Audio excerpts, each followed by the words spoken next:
A recent report has shown that food stockpiling tendencies are on the rise one more time, with a pantry surge of up to 3,400%.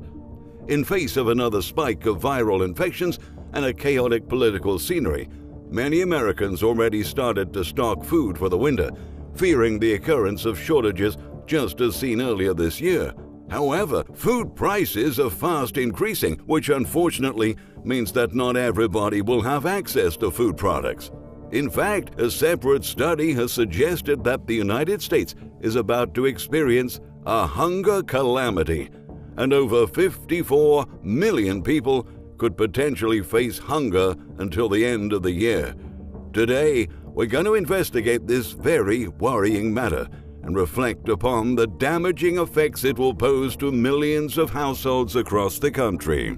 So please stay with us, leave a thumbs up on this video, share with friends, and please subscribe to our channel to keep informed about the most recent unfoldings of the United States economic collapse.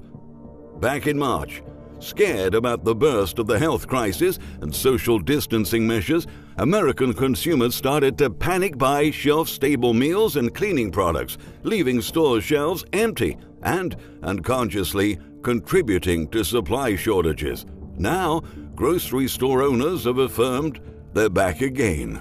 In some locations, food makers had the time to prepare for the second surge in the stockpiling trend.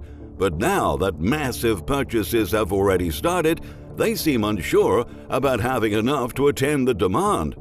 Big companies such as General Mills, the producer of Cheerios and Annie's boxed mac and cheese, integrated 45 external production lines through contractors since the first round of pantry loading during the spring.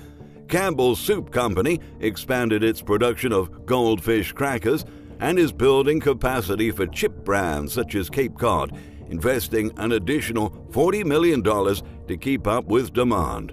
Conagra Brands increased third-party manufacturing and warehousing, while Stonyfield Farm, a producer of organic dairy products, is purchasing more milk from its direct supply network of farms.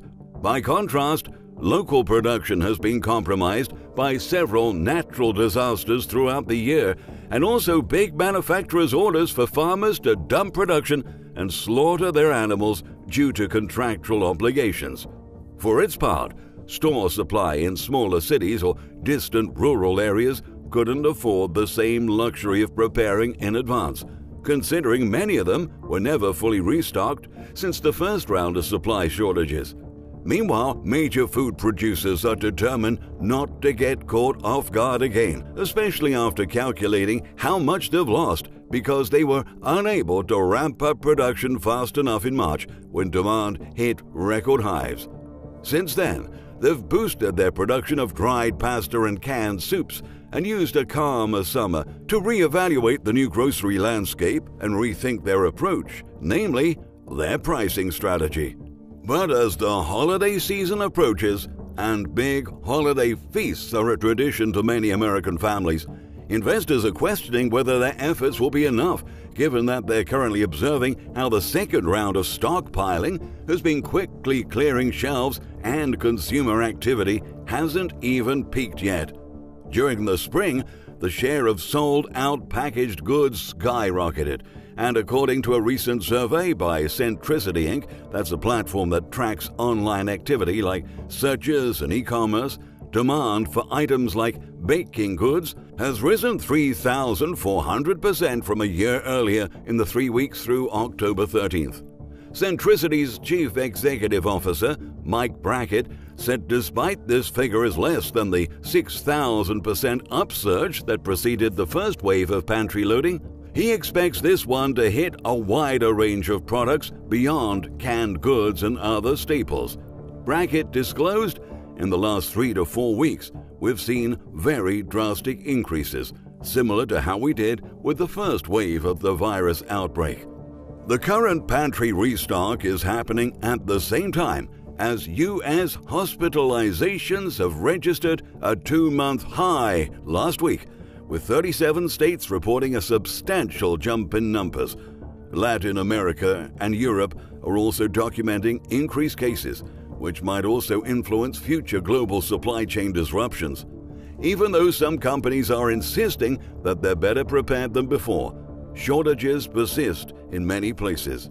Raley's, a West Sacramento-based grocer, exposed that it's only being able to fill about 70% of its orders. Paul Ginetto, Senior Vice President of Sales and Merchandising at Raley's, said that's better than the 40% filling at the peak of the health crisis, but it also means that some shelves are still scarce. The retailer revealed that it's seeing constraints to access some packaged foods. That's why it's decided to order more private label brands in view of the expected buying rush of holiday essentials. The company foresees that massive purchasing will start earlier this year, and it intends to hold 20% more inventory than normal for some undersupplied categories.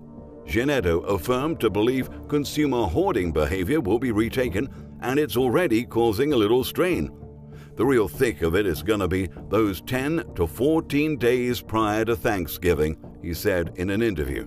That's to say, the real struggle for food companies is not only to rebuild the inventories that were depleted at the beginning of the year, but to keep it properly restocked through the coming winter, and most importantly, to have sufficient available items after the holiday season is over. Although the second round loading might be less turbulent than the last one, General Mills said it doesn't expect its inventories to get back to normal levels until next June, considering consumers are still hoarding as much food as they can, which adds extra pressure on companies across the industry. Sean Connolly, Chief Executive Officer at Healthy Choice parent Conagra, says we're pretty much selling everything we can make as long as demand remains very elevated, and if there is an additional uptick, that will just further stretch the supply that can be produced. However, when demand is high and the offer doesn't keep up, we do know that prices tend to soar. In other words, in the face of mass unemployment and the absence of further stimulus packages, those who still have a source of income and can afford food will have it at their tables and stockpiles, but those who don't are likely to cope with a much more unsettling reality. In fact, a survey by Feeding America, the nation's largest hunger relief organization, found that over 54 million Americans are likely to face hunger by December, which puts the country in the worst hunger calamity in history. Worldwide, an additional 100 million people or more could be facing starvation this year. One of the key challenges right now is to make sure that the health crisis doesn't turn into a hunger crisis, said Svein Tore Holstether, the president and CEO of Norwegian fertilizer company Yara International, during the Fortune CEO Initiative virtual conference on Monday. He said, "The difficult reality right now is that we're moving in the wrong direction on hunger. The numbers are increasing. Right now, over 800 million people around the world do not have enough food and go to bed hungry, while nearly 135 million were close to starvation level before the outbreak has started," he noted. That number is doubling, and the sanitary outbreak is a key driver, Holstener said. His warning reflected the data registered in a report on food insecurity from the United Nations in April, which documented that in 2019, 135 million were at risk of acute food insecurity in 55 countries. And in 2020, another 130 million people could be pushed into the near starvation category as a consequence of the health crisis effects on the economy. In that sense, it is staggering that the United States alone may represent roughly 41% of this figure. In underdeveloped nations, such as South Sudan, the collapse of oil prices has dangerously resonated in people's food insecurity levels. But for the United States, all that was needed to mark a 10% increase in food insecurity and push millions of households to the poverty line were the poorly conducted shutdowns that stopped business activity. The president and CEO of Bank of the West, Nandita Bakshi, has announced that leaders need to take a different approach to best address this multi-faced crisis, saying, "Gone are the days when leaders had to know everything and had to be powerful," she said. Handed it back, she said, "I think it's important to show vulnerability. It's important to show empathy. All of those are extremely important to create a safe environment." Brett Taylor, president and COO at Salesforce, agreed, saying, "We're in the midst of a health crisis. We're in the midst of an economic crisis. We're in the midst of a social justice crisis, particularly here in the United States. And I think we're in the midst of a leadership crisis as well," he said. This year, the administration decided to funnel a record amount of aid to the agricultural sector, but the majority went to big farms over food workers or small-scale farmers. The results of it could be seen in a Reuters article that reported rural Americans are going hungry despite federal farm aid. Food workers are having to resort to food banks in several cities. In Wisconsin, just about 15 miles from the main food pantry, a large-scale corn and soybean farmer received $1 million in aid from the United States Department of Agriculture, the largest amount in the state, federal data shows.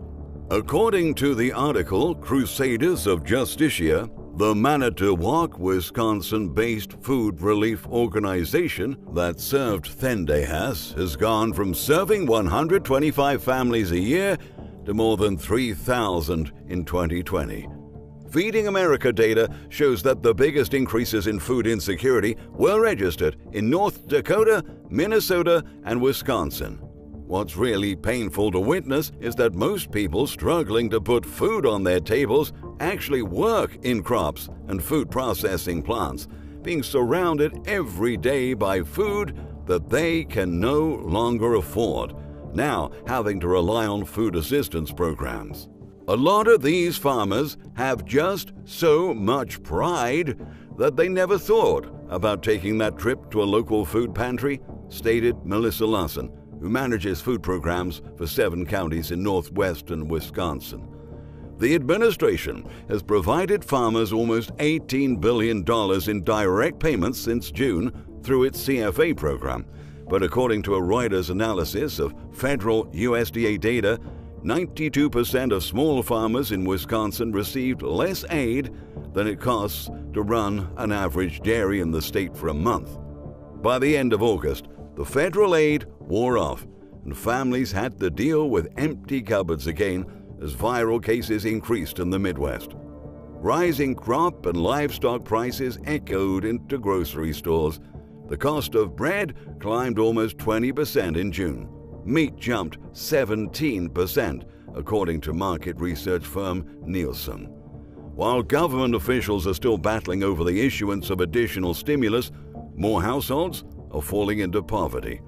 The Agriculture Department has handed out 9.5 million food boxes since June, under a program meant to quickly direct food to those who need it. But food pantry workers say it'll not be enough. Not long ago, Feeding America has emphasized that if this situation doesn't change, there will be a shortage of up to 8 billion meals. The U.S. Census Bureau and an annual study by the United States Department of Agriculture recently released data that shows that hunger is rising, especially in rural states, after a decade of decline. By late September, Vermont and West Virginia topped the Bureau's list, with a more than 50% rise in respondents saying they didn't have enough to eat. In short, this highlights the fact that despite some food manufacturers and grocery chains bolstering efforts to support the demand to avoid supply shortages, increasing prices, and the deteriorating conditions of the labor market will consequently interfere with people's ability to have access to these products. Food banks are completely overwhelmed, and demand doesn't stop growing. This winter might be the toughest for millions of United States families, particularly because many of those won't escape from facing starvation. Lamentably, The economic collapse effects have become so extreme that Americans are now divided into two groups, which have nothing to do with political preferences, as some may think, but configured by a much worse polarization: those who can eat and those who can't.